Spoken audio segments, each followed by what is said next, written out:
Assalamualaikum warahmatullahi wabarakatuh. Pada pertemuan kali ini, kami dari kelompok 8 akan mempresentasikan materi yang berjudul Faktor dan Nilai Moral dalam Distribusi.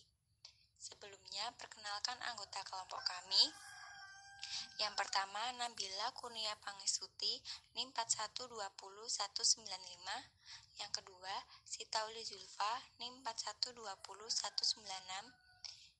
Dan yang ketiga, Muhammad Bagus Aminuddin, NIM 4120174. Distribusi pendapatan menurut Islam. Dalam Islam, distribusi pendapatan diartikan penyaluran harta, baik yang dimiliki oleh pribadi atau umum, kepada pihak yang berhak menerima dengan tujuan untuk meningkatkan kesejahteraan masyarakat sesuai dengan syariat Islam. Fokus dari distribusi pendapatan dalam Islam adalah proses pendistribusiannya. Apabila suatu negara dalam pendistribusian pendapatan tidak berdasarkan pada prinsip keadilan dan kebenaran, maka negara itu belum dianggap berhasil. Model distribusi pendapatan menurut Islam. Dalam Islam telah dianjurkan untuk mengerjakan zakat, infak, dan sedekah. Kemudian Baitul Mal membagikan kepada orang yang membutuhkan untuk meringankan masalah hidup orang lain dengan cara memberi bantuan langsung ataupun tidak langsung. Islam tidak mengarahkan distribusi pendapatan yang sama rata. Letak pemerataan dalam Islam adalah keadilan atas dasar maslahah di mana antara satu orang dengan orang lain dalam kedudukan sama atau berbeda. Mampu atau tidak mampu saling bisa menyantuni, menghargai, dan menghormati peran masing-masing. Semua keadaan tersebut dapat terrealisasi. Model distribusi pendapatan menurut tokoh ekonomi Islam. Yang pertama, Yusuf Qardawi. Dalam karyanya Daur al-Qiyam wa al-Akhlaq fi al-Iqtisadi al-Islami menjelaskan bahwa distribusi dalam ekonomi Islam didasarkan pada dua nilai manusiawi. Yang pertama, nilai asas kebebasan. Kebebasan dalam melakukan setiap aktivitas ekonomi harus dilandasi keimanan kepada Allah dan keesaannya serta keyakinan manusia kepada Sang Pencipta. Allah lah yang menciptakan dan Dia pula yang mengatur segala urusan, sehingga tidak layak lagi bagi manusia untuk menyombongkan diri serta bertindak otoriter terhadap makhluk lainnya. Yang kedua, nilai asas keadilan. Keadilan dalam Islam tidak bersifat mutlak. Oleh karena itu, meskipun seseorang diperbolehkan memiliki, namun ada ketentuan batasannya atau aturan dalam memperoleh, mengembangkan, dan mengkonsumsi harta yang dimilikinya. Yang kedua, Munawar Iqbal.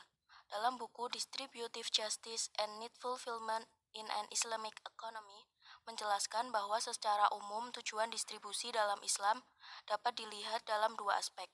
Pertama, distribusi fungsional, dan kedua, distribusi pendapatan secara personal. Dan aspek distribusi fungsional adalah aspek yang banyak dapat perhatian dalam ilmu ekonomi Islam. Banyak yang beranggapan bahwa tujuan distribusi dalam Islam adalah terjadinya pendistribusian kekayaan yang secara abstrak pengertiannya adalah barang yang berbeda untuk orang berbeda. Dalam Islam, apresiasi terhadap usaha seseorang diberikan sesuai dengan usaha yang telah dikerahkan. Semakin besar usaha yang dikerahkan oleh seseorang, maka akan semakin banyak reward yang dia dapat sebagai apresiasi dari usahanya. Tujuan distribusi pendapatan dalam perspektif ekonomi Islam. Yang pertama yaitu tujuan dakwah. Tujuan dakwah berarti seperti kepada para mu'alaf untuk keislamannya, lalu kepada para muzaki untuk meneguhkan jiwa kepada iman dan ibadahnya. Lalu tujuan pendidikan. Pendidikan akhlakul karimah seperti suka berderma, memberi, dan mengutamakan orang lain. Lalu tujuan sosial. Tujuan sosial di sini berarti prinsip solidaritas, ikatan cinta, dan kasih sayang antar sesama manusia. Lalu tujuan ekonomi, yaitu mengembangkan pembersihan harta dengan cara berinfak, seperti menginvestasikan hartanya kepada sebagian sumber daya manusia yang menganggur, lalu memberikan modal usaha kepada mereka supaya mereka sejahtera. Lalu yang terakhir yaitu peranan pemerintah terhadap distribusi pendapatan menurut Islam. Pemerintah dapat merubah distribusi pendapatan secara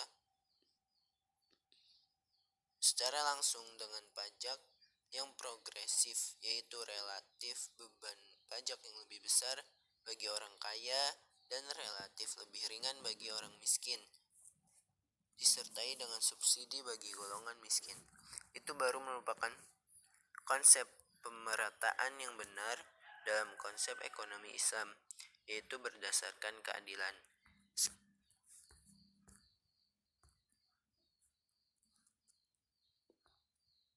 Ya, sekian presentasi dari kami. Wabillahi taufiq wal hidayah.